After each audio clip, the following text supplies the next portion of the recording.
배경에서 더미를 만든 이유는 여러 가지가 있는데요. 우리가 포트폴리오를 만들 때는 관계성이 좀 덜하겠지만 실무에서는 일단 캐릭터의 동선과 기획 레벨이 중요하기 때문에 기획에 맞춘 배경 작업이 선행되어야 합니다. 어떤 곳은 갈 수 있고 어떤 곳을 암시하고 그런 기본적인 것들에 대한 구성이 계속 수정이 되어도 대응할 수 있게 더미 상태에서 진행되어야 합니다.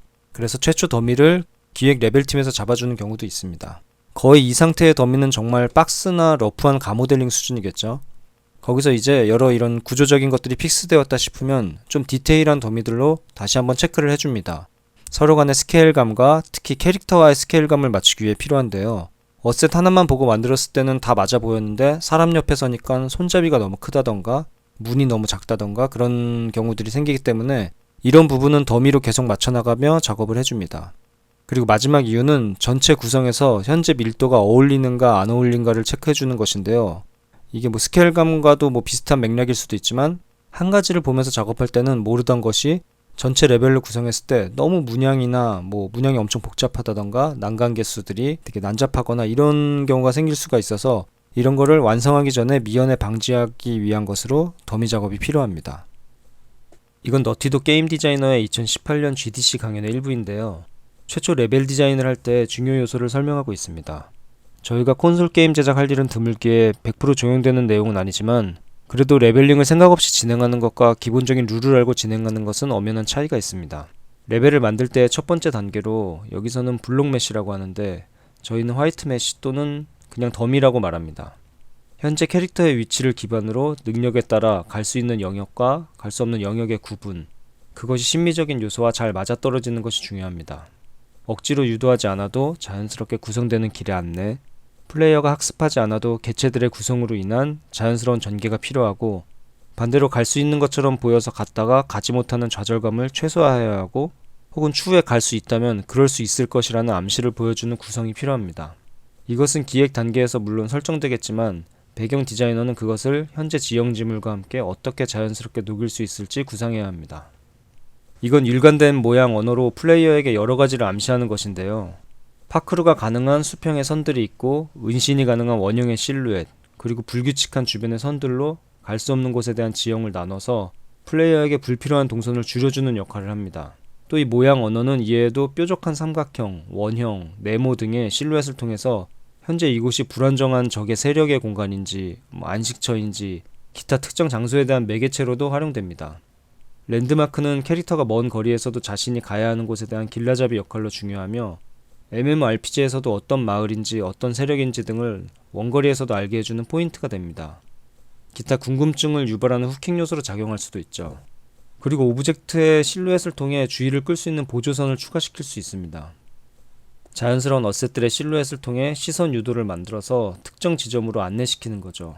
거기에 특정 지역을 차단시켜 더 효과를 집중시킬 수도 있습니다.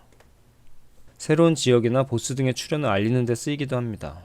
이런 것들의 구성은 보통 더미 단계에서 대부분 정해지게 되면 아까도 말씀드렸듯이 이런 게임성과 관련되어 던져진 숙제를 배경 디자이너는 조화로우면서 아트적으로도 완성도 높게 풀어나가는 것이 중요하다고 할 수 있겠습니다. 자, 이제 더미 작업을 시작할 텐데 지금 진행할 더미들은 저희가 기능 숙련도 해야 하고 포트폴리오 위주의 강의니까 방금 말씀드린 완전 가모델링 수준 단계는 넘기고 지브러시 넘어가기 전이나 유기체 같은 경우는 지브러시까지 완료된 하이폴 가더미 상태까지 만드는 것을 기준으로 하겠습니다. 들어가기에 앞서 모델링에서 느껴지는 재질감이라는 주제로 짧게 한번 설명드리겠습니다. 우리가 하는 작업은 가상의 공간에서 실제 존재하는 듯한 어떠한 것들을 만들어내는 일이죠. 그러기에 작은 요소들로 인해 현실감의 구분이 갈리는데요. 거기에는 여러 요소들이 있지만 첫 번째로는 실루엣입니다. 보통 우리가 이 재질감을 텍스처로 주로 표현하는데 그것이 가능하다면 모델링 상태에서도 표현이 되면 더 좋은 경우들이 있습니다. 이 박스 위에 박스가 얹혀져 있는 경우를 보자면 텍스처를 넣기 전까지 이것이 나무인지 쇠인지 돌인지 유추할 수 있는 반경이 매우 넓습니다. 거기에 이렇게 약간의 기울임을 통해 약간이지만 느낌이 달라지게 됩니다. 돌은 아닌 것 같고 쇠인가? 혹은 두터운 가죽인가? 반면에 아래 박스를 조금 휘어주는 것만으로도 또 느낌이 바뀝니다. 눌린 거 보니 돌처럼 깨지는 속성은 아닌 것 같고 휘어지는 쇠일 수도 있고 나무나 고무일 수도 있죠. 이런 식으로 유추할 수 있는 범위를 줄여주는 것이 좋습니다. 바닥에 넓고 아주 얇은 박스가 하나 있습니다. 현재 상태로는 재질감 유추가 어렵죠. 그리고 이렇게 모서리를 살짝 들어주는 것만으로도 이게 종이일 수도 있고 얇은 철판일 수도 있겠구나 라고 생각을 하게 됩니다. 그리고 다시 돌아와서 살짝 안쪽에 모델링을 바꿔주었습니다. 종이일 수도 있지만 모델링의 반경을 보면은 카페트 같은 것이 생각이 납니다. 거기에 이렇게 좀 더 실루엣의 변화를 주면 좀 더 확신이 들 수도 있죠. 카페트에 텍스처까지 다 했어도 메쉬의 정적인 실루엣 혹은 잘못된 실루엣을 통해 재질감이 달라질 수가 있습니다. 비단 재질감의 문제를 떠나서 재미 요소에도 중요합니다. 기둥 하나를 하더라도 수직 수평으로 그냥 만들었을 때보다 약간의 변형으로 좀 더 느낌을 살릴 수 있죠. 작은 부분은 노멀로 표현하면 되지 않느냐 한다면 그것도 맞는 말이지만 그래도 약간의 버텍스를 써서 좀 더 재미를 줄 수 있다면 해주는 것도 좋다 생각합니다. 정말 정밀한 기계로 만든 금속이거나 지금 현대시대의 정갈한 물건들이 아니고서야 조금씩의 변형은 좀 더 시선을 머무르게 하는 요소가 아닐까요? 물론 이 변형의 정도는 각 프로젝트의 아트 규약에 우선한다는 것을 참고로 말씀드립니다.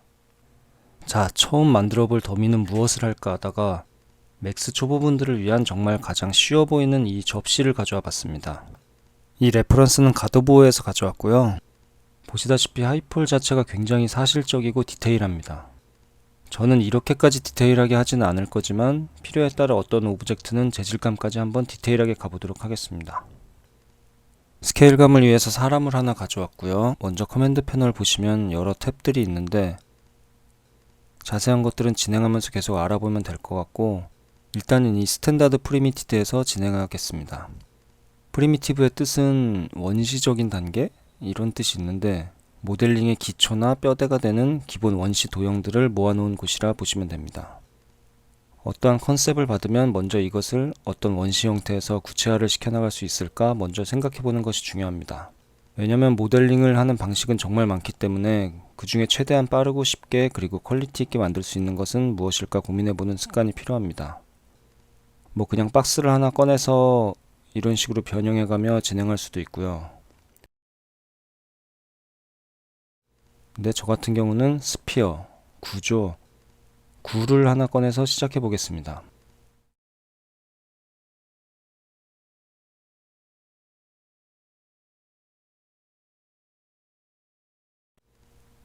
꺼냈을 때 위치를 원점으로 하고 싶다면 이 하단 좌표 수치 넣는 곳에 위아래 화살표가 되어 있는 그림을 우클릭, 우클릭해주면 수치가 0이 됩니다. X, Y, Z축을 0, 0, 0으로 맞춘 후 16각 정도로 해보겠습니다. 8각은 너무 작아 보이고 참고로 우리가 이런 원형의 모델링을 할 때는 4의 배수로 하는 것이 좋습니다. 일단 기본적으로 시메트리 등 그런 작업을 할 때도 짝수가 좋고 면을 늘리거나 줄일 때도 용이합니다. 만약에 각이 16각이 아니고 17각이다.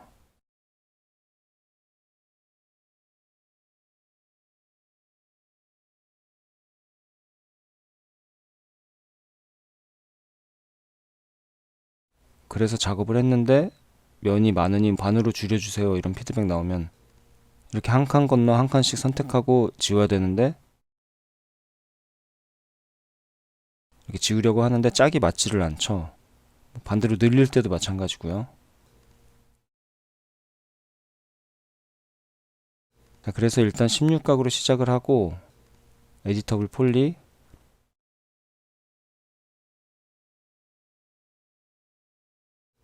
그 다음 상단 절반은 필요가 없으니까 선택 후에 삭제.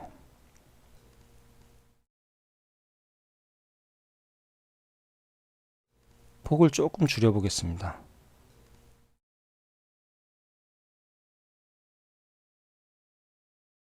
이런 작업을 할 때 실루엣 맞추기가 좀 어렵다 싶으면 그리고 측면이나 정면의 컨셉이 또 있다면 그에 맞춰서 플랜을 이렇게 하나 꺼내온 후 플랜의 가로 세로를 이미지의 크기와 비례하게 맞추고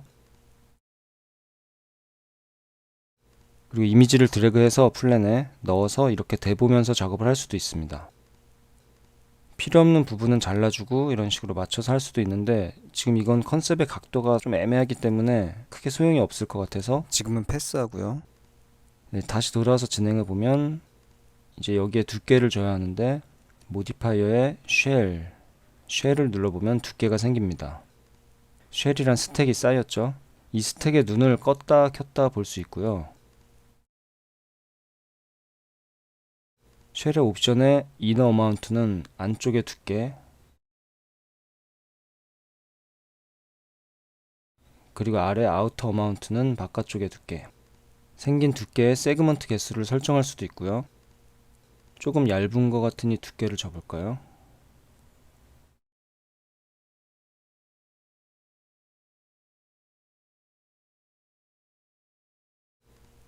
됐으면 여기서 이제 에디터블 폴리로 합쳐도 되고, 이 쉘 상태를 유지하면서 모델링 작업을 하고 싶다 싶으면 쉘 스택 아래 에디터블 폴리를 선택해 줍니다. 그러면 쉘의 적용 전 상태로 돌아가는데, 이쪽에 요 토글 모양을 눌러주면 적용이 된 미리 복인 상태에서도 작업을 진행할 수 있습니다. 셀렉션으로 들어가 보면 흰색과 주황색 라인으로 나뉘는데, 이 주황색이 원래 최초 원본 모델링입니다. 이 주황색의 원본 버텍스나 엣지를 수정하면 쉘이 적용된 미리 보기 상태의 모델링도 같이 수정이 됩니다. 좀 두꺼운 것 같으니까 두께를 다시 살짝 줄이고, 그 다음 스택을 합쳐 보겠습니다. 에디터블 폴리, 이제 단축키로 하겠습니다. F5번 에디터블 폴리. 하나로 스택이 합쳐졌고요. 그리고 리본에 있는 추가 기능을 말씀드리자면, 자, 만약 사이즈에 비해 좀 각이 많은 것 같다 싶으면 각의 숫자를 줄여야 하는데, 이렇게 한 칸 건너 한 칸씩 선택하고 루프를 해줘야죠.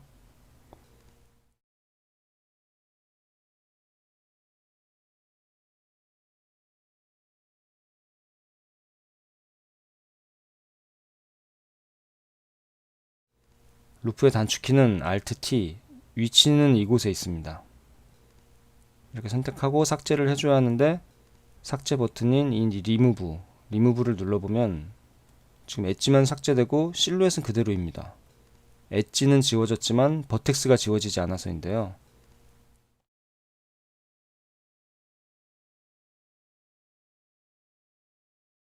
컨트롤을 누른 채로 리무브 버튼을 누르면 선택된 엣지와 버텍스까지 전부 지워집니다. 자, 그 다음에 이렇게 한 칸 건너 한 칸 선택이 번거롭잖아요. 그럴 때는 여기 상단의 리본 툴을 보시면 루프와 링의 여러 기능들이 있는데, 이 안에 닷 루프와 닷 링이라는 것이 있습니다. 이게 현재 선택된 엣지에서 한 칸 건너서 링이라 루프를 선택해주는 기능인데요. 지금 여기서 필요한 것은 링이니까 닷 링을 누르면 한 칸 건너 하나씩 엣지가 선택이 되는데, 삼각형이 있으면 이렇게 또 잘 안 될 때가 있습니다. 계속 끝까지 연장시키기 위해 루프를 한번 눌러줍니다.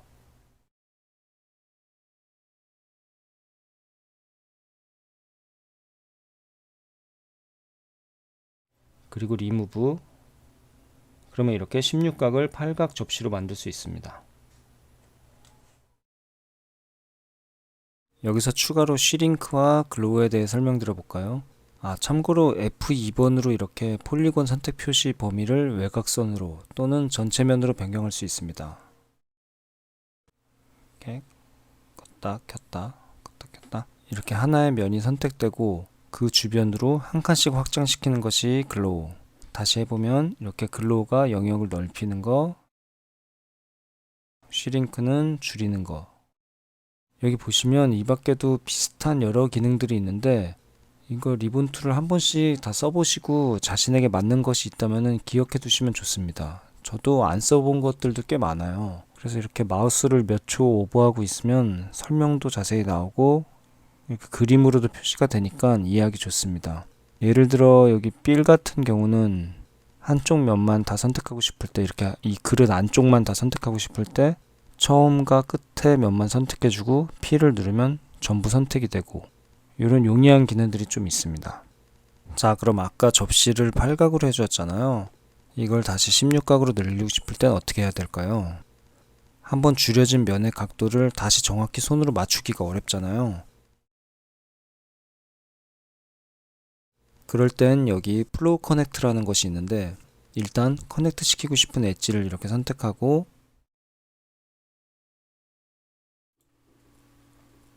루프, 그 다음 플로우 커넥트를 누르면 이렇게 각의 중간 값을 알아서 계산해서 엣지를 커넥트 시켜줍니다.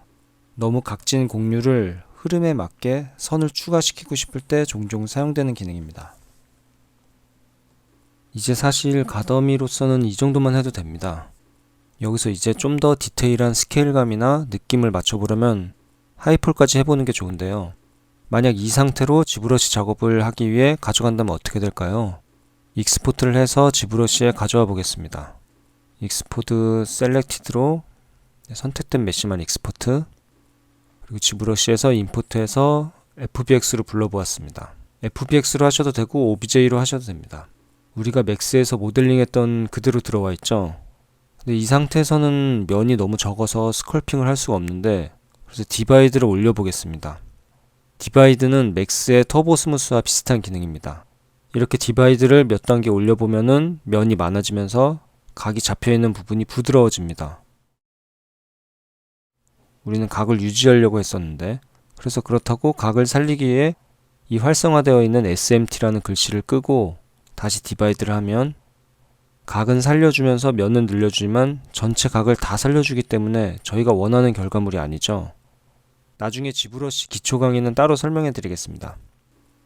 우리가 그래서 맥스에서 지브러시로 모델링을 가져올 때 스컬핑하기 좋은 상태로 가져와야 하는데, 그 방법에는 여러 가지가 있지만 제가 세 가지를 알려드리겠습니다. 첫 번째가 추가 엣지를 만들어서 오는 일반적인 하드 서페이스 방법, 두 번째는 스무딩 그룹을 이용한 방법, 그리고 세 번째는 크리즈 플러그인을 이용하는 방법입니다. 먼저 정석대로 엣지를 이용해 하드 서페이스를 만들어주는 방법인데요. 자, 이제 터보 스무스를 눌러보겠습니다. 이 터보 스무스는 현재 면을 4등분으로 다시 분배해서 좀 더 부드럽게 해주는 기능입니다. 면의 수는 현재 4배가 되겠죠. 그리고 터보 스무스 스택 아래 에디터블 폴리로 옮긴 후 아까 말씀드린 토글을 켜보면 주황색 라인의 원본 메쉬와 그리고 터보 스무스가 적용된 메쉬가 동시에 보이게 됩니다.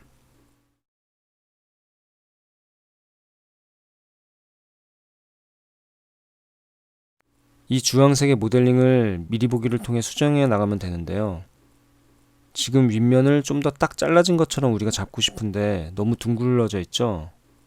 이것을 잡아주려면 윗면 엣지 옆에 보조 엣지가 필요한데요. 이 스위프트 룹으로 보조선을 추가시켜 보겠습니다. 이 리본 메뉴에는 이쪽에 있습니다. 이 스위프트 루프는 현재 모델링에서 수직 혹은 수평으로 면의 엣지에 따라 커넥트처럼 엣지를 추가시켜주는 기능입니다. 그래서 저는 이 단축키를 Shift W로 했고, 그래서 위치를 잡은 후에 클릭을 하면 이렇게 둥글었던 모서리가 좀 더 각이 잡히게 됩니다. 엣지가 서로 가까울수록 각을 좀 더 살려줄 수 있습니다. 그 거리 값을 좀 조절하는 게 여기서는 가장 포인트입니다. 그리고 이 안쪽에도 한번 선을 추가해 볼게요. 이제 보면 좀 더 각을 살린 것을 보실 수 있습니다. 여기서 좀 더 각진 거 없이 부드럽게 보고 싶다 하면은 터보 스무스에서 인터레이션 수치를 한 단계 높입니다. 좀 더 부드러워졌죠? 이게 이제 좀 하드 서페이스의 정석? 기본대로 하는 건데, 터보 스무스를 꺼보면 당연히 우리가 추가했던 만큼 원래 로폴 메쉬에도 라인들이 남아있죠. 이 라인을 추가하는 첫 번째 방법의 장점은 원하는 각의 섬세한 부분을 제어할 수 있다는 것이 있고, 그래서 퀄리티가 가장 높습니다. 기계류나 정말 제대로 된 하드 서페이스 작업 시에는 이 방법을 사용해야 합니다. 단점으로는 그만큼의 시간이 걸린다는 점과 나중에 로우폴 제작 시에 추가했던 선들을 지워야 하는 등이 있습니다. 다음 두 번째 방법으로는 똑같이 터보 스무스를 주고 이쪽 서페이스 파라미터에 보시면 스무딩 그룹이라고 있는데, 이것을 체크함으로써 현재 메쉬에 적용된 스무딩 그룹을 기반으로 터보 스무스를 진행하겠다, 이런 뜻이라 생각하시면 됩니다. 체크해보면 이렇게 면은 4배로 늘어났지만 각은 잡아준 상태입니다. 근데 모서리가 너무 칼져 있죠? 인터레이션을 한 번 정도 올려준 후 이 상태에서 터보 스무스 스택을 한 번 더 쌓아 올립니다. 그럼 이제 칼 같은 각이 좀 더 부드러워집니다. 터보 스무스 스택 2개가 쌓인 거죠. 좀 더 각을 잡고 싶으면 스무딩 그룹을 체크한 스택으로 내려가서 인터레이션 수치를 한 번 더 올립니다. 자, 이제 처음 했던 방법과 비교해 보겠습니다.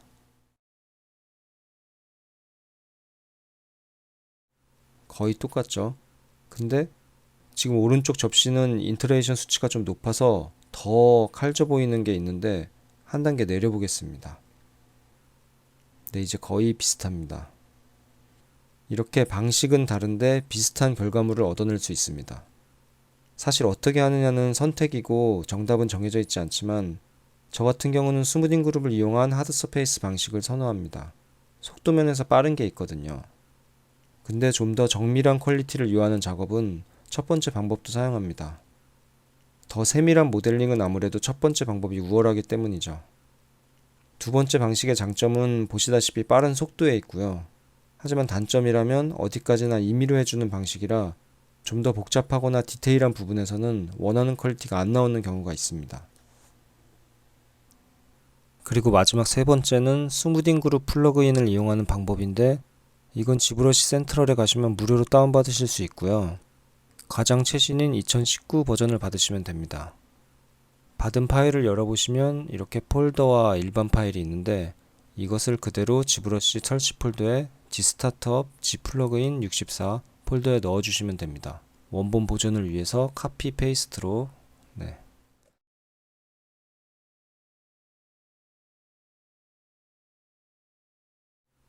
그 다음에 G브러시를 다시 켜보면 G플러그인 탭에 크리즈 그룹이라는 항목이 새로 생긴 것을 볼 수 있습니다. 자, 그럼 이제 맥스로 가서 아무런 스택을 쌓지 않은 스무딩 그룹만이 적용된 로포를 익스포트 하겠습니다. 주의하실 점은 이 플러그인을 이용하실 땐 FBX가 아닌 OBJ로 익스포트 해야 한다는 것입니다. 자, 그 다음 G브러시에서 불러올 때 기본 툴 메뉴에 임포트가 아닌 G플러그인 크리즈 그룹 탭에서 크리즈 스무스 그룹을 클릭하면 불러올 메쉬를 선택하고 불러와 보면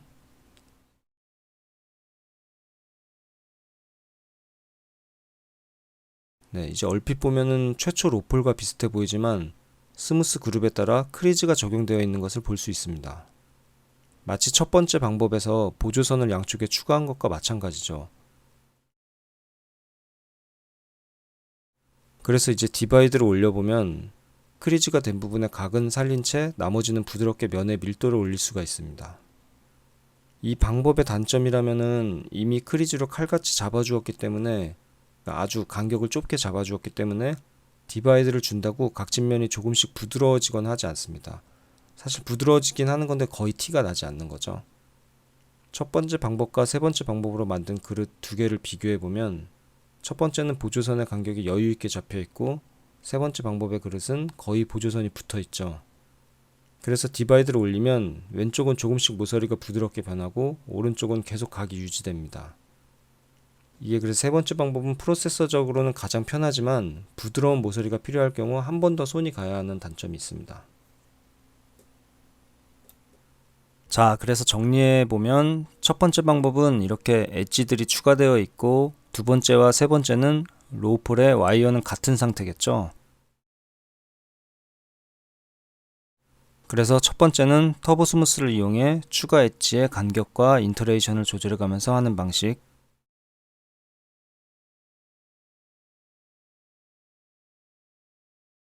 두 번째는 스무스 그룹이 나누어진 상태에서 터보 스무스를 적용 후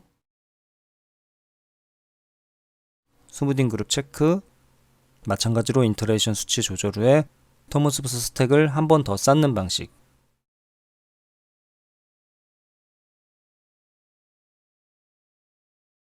그리고 세 번째는 스무스 그룹을 유지한 채 맥스에는 별다른 작업 없이 지브러시 플러그인을 이용하는 방식입니다. 세 번째는 그래서 이 상태로 그대로 익스포트하면 되고 첫 번째 같은 경우는 이렇게 터보 스무스를 맥스에서 적용해서 가져가도 되고 아니면은 이렇게 로폴에 와이어만 추가해준 상태로 익스포트한 후에 지브러시에서 디바이드를 올려도 같은 결과입니다. 근데 두 번째 같은 경우에는 맥스에서 스택을 쌓은 상태 혹은 다 쌓고 에디터블 폴리로 합쳐서 하이폴이 된 상태, 이 상태로 가져가야 합니다. 왜냐면 스무딩 그룹을 사용하겠다는 옵션은 맥스에서만 할 수 있기 때문이죠. 만약에 지브러시로 넘겼을 때 스택 적용이 잘 안 되어 있다면 FBX로 해서 그런 것일 수도 있으니까 그럴 때는 OBJ로 익스포트 해보시기 바랍니다.